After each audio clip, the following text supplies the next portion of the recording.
Hello, good morning. Today, mag-update tayo ng current build ni Bots, yung main support ko.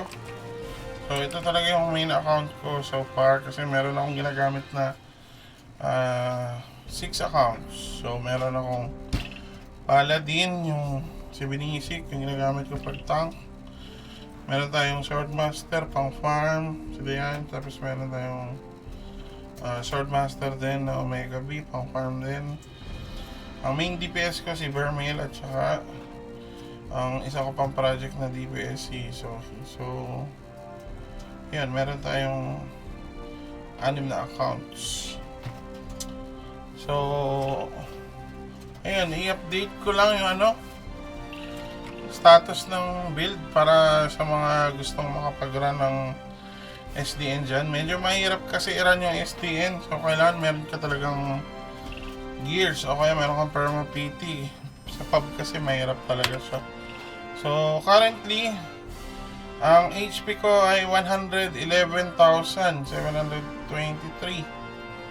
So, nagpalit na ako niyan kasi dapat 125 plus yan pinababa ko. Unang-unti para makapag-increase pa ako ng magic attack. So, first, naka 1 star na tayo na evolution ng plus 10 armors. So, may Galero, Intuit Max HP, Intellect, Sea Dragon Armor, plus 10 Vitality pa rin ang nilagay ko dyan, Intuit Max HP, Trouser, Intuit Max HP na Intellect, Cuffs, Tent, Intuit Max HP, meron din tayong Intellect na Sea Dragon Shoes, Intuit Max HP. Tapos sa weapon naman, naka 1 star tayo na plus 12 si Dragon 1. So, binuenas ako dito pag-ups. So, na plus 12 ko siya. And then, dito naman, hindi tayo masyado sinuwerte. Kaya hanggang plus 11 muna tayo na 1 star si Dragon Shield. Potential, attack power 2.8. Agi Int Light Attack. So, nagsi-semi DPS kasi ako sa run. Minsan pure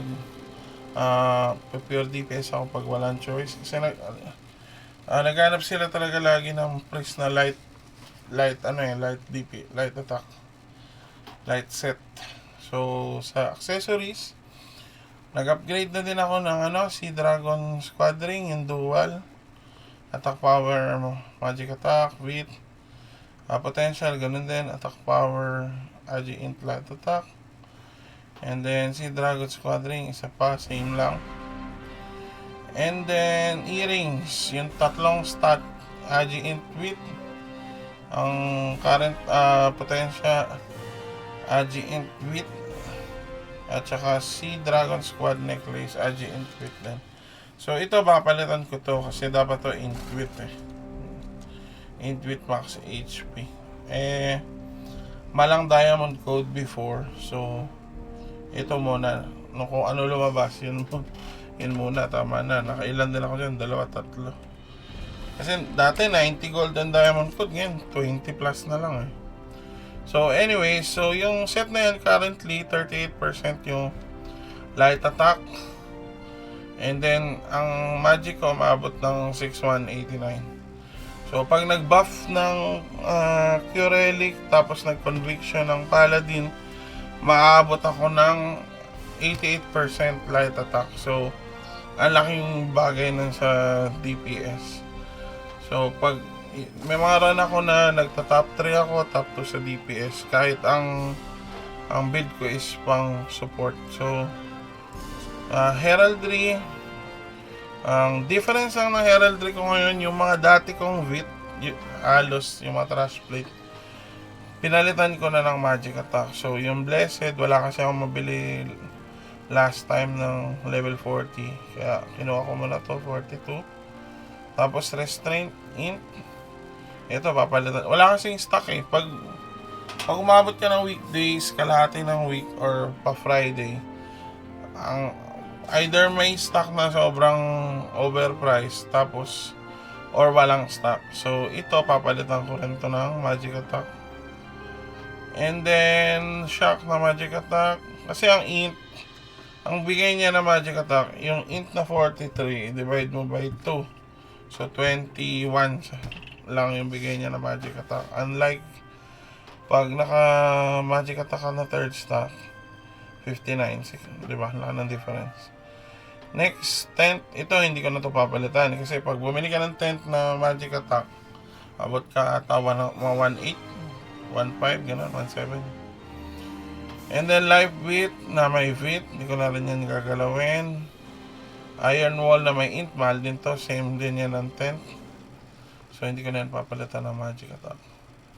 Itong wheel na may fit, pinag-iisipan ko pa kung papalitan ko ng magic attack. Pero baka palitan ko to. Tapos, magic attack na may fit. Hindi ko na rin yan gagalawin. Intellect na may fit. Hindi ko na rin gagalawin. Kasi, nakaka-clear naman na ako kaya okay na yan. Tapos, Dauntless na may magic attack. Ito yung bagong palit ko yata. So, ayan yung heraldry. Same pa rin yung skills. Healing relic, miracle relic, heal, at saka cure relic, tsaka gravity ball. So, wala akong masyadong pinalitan dito sa side. And then, sa costume, nung nakaraan yung video ko ng 130 pulls na 11 pieces, nakuha ko tong 3. Tapos may sobrang 5. Binili ko ng bumili pa ako ng isang pack. Pero yung pangalawang 100 balls, PT na lang. Kaya, pero nabili ko pa rin yung shield. Kaya okay lang. So ito, yung sa wand, ano pa yan? Unti-unti natin kasi medyo mahal eh. Tsaka weirdo kasi ni DN eh. Meron kang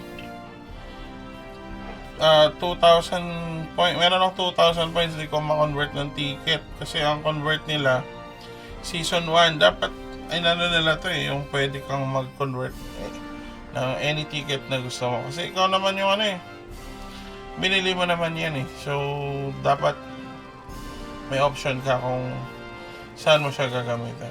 Wala, sa tingin ko lang ganun. Tapos, skills. Ganun pa rin ang build. Ang difference lang, nag-change ako ng for Saint wait lang, reset ko. For pure support dito. Yan, for pure support, ito yung build ko. Since ang parang meta ngayon is more on light attack, so naka-max cure tayo na 3%. Na level 3, so 12% yung light attack na bigay niyan. So i-plus mo yan sa conviction. Ang taas talaga ng bigay. So as full support para ma-support mo yung mga paladin mo na DPS, or yung iba kasing DPS talaga nagbe-build ng light suffix eh.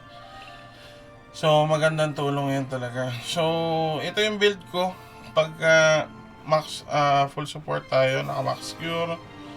Tapos, yung healing relic ko na plus 1 ko na sa expert level. Tapos, ito same lang din. So, expert level ko currently 37.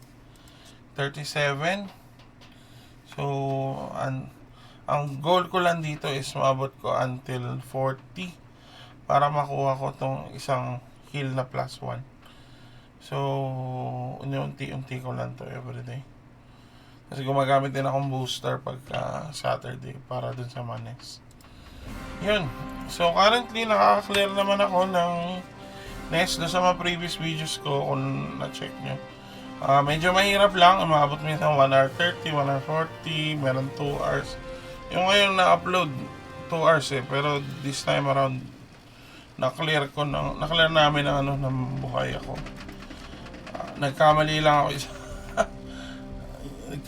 isang beses dragon kasi mahirap yung part ng sa times 5 pag nakalimutan mo nag-relic ka, tapos di nila napansin, tatamaan kayo ng eye. So sa mga fellow priest dyan, ingatan nyo lang pag re-relic. So ayun, gear up, yun lang for gear update. Hopefully nag-enjoy kayo sa game kasi magandang ako nag-enjoy ako sa game kasi ano ko talaga to eh. Game ko talaga to ng college. So, kung wala pa kayong mga parties, SDN or what, pwede nyo akong PM dito sa account. Try natin mag-run. Kaso na-clear ko na this week eh. Kasi mahirap maglaro ng DN mag-isa actually. Kasi mahirap mag-clear pag pub. Pero nakaka-clear naman. Kanina nag-pub lang ako eh. So, i-upload ko yung video na yun. Pero mauna yun bago ito. So, yun lang. Susunod na video ko, i-ano ko naman. I-feature ko naman yung build ko sa Elemental Lord, yung main DPS ko. Kasi na-upgrade ko na rin siya sa SDN set. Thank you. Thank you. Bye-bye.